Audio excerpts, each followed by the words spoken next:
যিসকল লোকৰ উপস্থিতি নেদেখিলে হয়তো আপুনি বিশ্বাস নকৰিব দৰাচলতে তেওঁলোকো কিন্তু এইখন পৃথিৱীৰে বাসিন্দা এডিসি নলেজ হাবৰ এই ভিডিঅ'টোলৈ আপোনাক স্বাগতম জনাইছো তেনেহলে আহক আৰম্ভ কৰো নম্বৰ 5 আলেকজেন্দ্ৰা চিয়াং এই যুৱতীগৰাকী এটা বিশেষ ধৰণৰ ৰোগত আক্ৰান্ত যাৰ বাবে এওঁ 14 বছৰীয়া হোৱা সত্ত্বেও দেখিবলৈ কিন্তু 8 বা 9 বছৰীয়া যেনহে লাগে যিসকলে আলেকজেন্দ্ৰাক প্ৰথমবাৰ দেখা পায় তেওঁলোকে তাইৰ বয়স কোনোপধ্যেই অনুমান কৰিব নোৱাৰে কাৰণ এই যুৱতীগৰাকীৰ মুখখন দেখাত 8 বছৰীয়া যেন লাগিলেও তাইৰ শৰীৰটো কিন্তু এগৰাকী 20 বছৰীয়া যুৱতীৰ দৰে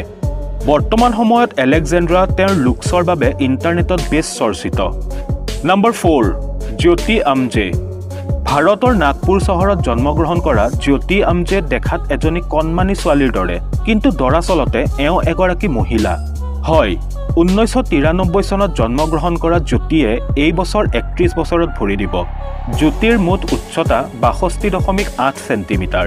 আপুনি হয়তো ভাবিছে যে জ্যোতি ইমান অকণমানি কিয় চিকিৎসকসকলৰ মতে জ্যোতি এটা বিশেষ ধৰণৰ হাড়ৰ ৰোগত আক্ৰান্ত যাৰ বাবে তেওঁৰ হাড়বোৰ ডাঙৰ হ'ব নোৱাৰে কিন্তু জ্যোতিয়ে নিজৰ দেখাটোক লৈ কোনোদিনেই সংকোচ কৰা নাই তেওঁ সকলো সময়তে ফুৰ্তিত থাকে খুব বেছিকৈ হাঁহে নিজৰ অনুৰাগীসকলৰ লগত ফটো উঠে আৰু বিশেষভাৱে তেওঁ নিজৰ চাৰিওফালৰ পৰিৱেশটো খুব পজিটিভ কৰি ৰাখে জ্যোতি এগৰাকী অভিনয় শিল্পীও তেওঁ এখন আমেৰিকান হৰৰ ষ্টৰী সিৰিজ আৰু ইণ্ডিয়ান ৰিয়েলিটি শ্ব'তো ভাগ লৈছে নম্বৰ 3 সুলতান কোচেন পৃথিৱীৰ আটাইতকৈ চাপৰ মহিলাগৰাকীৰ পাছত এইবাৰ চাওঁ আহক পৃথিৱীৰ আটাইতকৈ ওখ মানুহজন তুৰ্কীৰ 40 বছৰীয়া সুলতান কোচেন এজন খেতিয়ক আৰু গিনিজ বুকৰ ৰেকৰ্ড হোল্ডাৰো এওঁৰ উচ্চতাৰ কথা শুনি বিশ্বাস কৰাটো কিছু কঠিন কাৰণ সুলতান 251 সেন্টিমিটাৰ ওখ সুলতানৰ শৰীৰৰ প্ৰত্যেকটো অংগই ডাঙৰ এওঁৰ হাতৰ তলুৱাখন যেতিয়া জ্যোতিৰ হাতৰ তলুৱাখনেৰে কম্পেয়াৰ কৰা হ'ল তেতিয়া তেওঁৰ হাতখন কোনো দৈত্যৰ হাতৰ দৰে বিশাল যেন দেখাইছিল সুলতানৰ এই অসাধাৰণ উচ্চতাৰ কাৰণ তেওঁৰ ব্ৰেইনত থকা এটা টিউমাৰ সুলতান যিকোনো গাড়ীত সম্পূৰ্ণকৈ সোমাব নোৱাৰে আৰু ব্ৰেইনত টিউমাৰ থকা বাবে তেওঁ চলাফুৰা কৰোঁতেও লাখুটি ব্যৱহাৰ কৰিবলগীয়া হয় কিন্তু ইয়াৰ কিছু লাভো নোহোৱা নহয়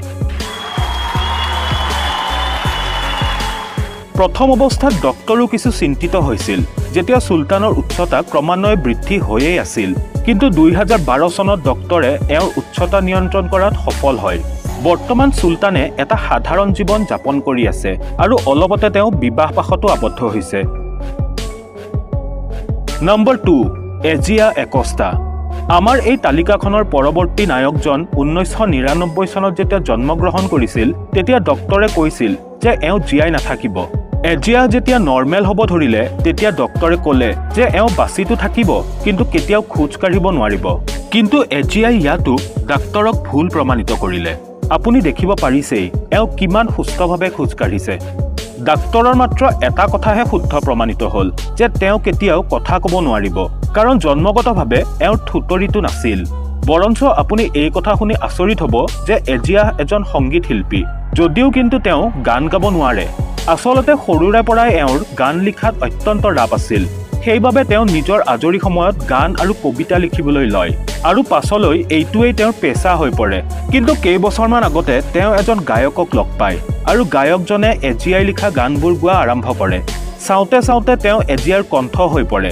এজিয়াৰ হাতত অনবৰতে এটা মোবাইল ফোন থাকে যাৰ দ্বাৰা তেওঁ লিখিতভাৱে মানুহৰ লগত ভাৱ বিনিময় কৰে আৰু এইবাৰ নম্বৰ 1 বাইজেদ হুছেইন জন্মগতভাৱে এনে এটা ৰোগত আক্ৰান্ত যাৰ বাবে তেওঁ 4 বছৰীয়া হোৱা সত্ত্বেও কিন্তু দেখিবলৈ 80 বছৰীয়া যেন লাগে বাংলাদেশত জন্মগ্ৰহণ কৰা বাইজেদ হুছেইনৰ মাতৃয়ে কোৱা মতে এওঁ নিজৰ বয়সৰ ল'ৰা-ছোৱালীবোৰৰ তুলনাত বেছ জ্ঞানী কিন্তু তেওঁ স্কুললৈও নাযায় আৰু আন ল'ৰা-ছোৱালীবোৰৰ লগত খেলা-ধূলাও নকৰে কাৰণ আন ল'ৰা-ছোৱালীবোৰে বাইজেদৰ চেহেৰাটো দেখি ভয় খায়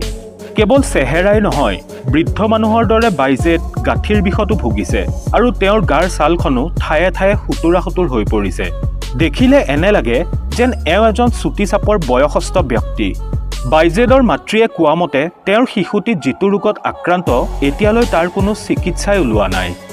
তেনেহ'লে বন্ধুসকল ভিডিঅ'টো চাই কেনে পালে আমাক কমেণ্ট কৰি নিশ্চয় জনাব ভিডিঅ'টো ভাল পালে লাইক আৰু শ্বেয়াৰ কৰিব আৰু লগতে চেনেলটো ছাবস্ক্ৰাইব কৰি কাষতে থকা বেল আইকনটো প্ৰেছ কৰিবলৈ নাপাহৰিব পুনৰ লগ পাম মোৰ আন এটি নতুন ভিডিঅ'ত আজিলৈ আহিছোঁ ধন্যবাদ